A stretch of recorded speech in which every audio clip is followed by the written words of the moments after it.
Mən eşitdim sən Şəhid Xudayarın təslifini oxuyursan, mahnısını oxuyursan. Ha, necə oldu ki o mahnını oxudun? Şəhid vətənimiz üçün canlarından keçiblər.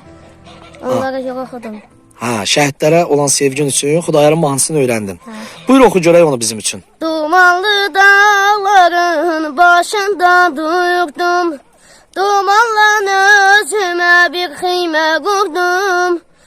Dumanlı dağların başında durdum. Dumandan özümə bir xeymə qurdum.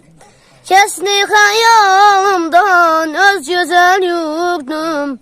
Dumanlar başımda, duman göründü, duman göründü.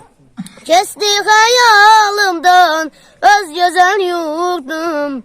Dumanlar başımda, duman göründü, duman göründü.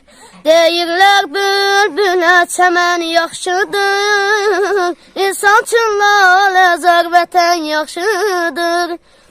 Deyirlər bülbülə çəmən yaxşıdır, İnsan üçün laləzar vətən yaxşıdır. Şair sorma vətən nədən yaxşıdır, Adı gəlcə könlüm xəndan göründü, xəndan göründü.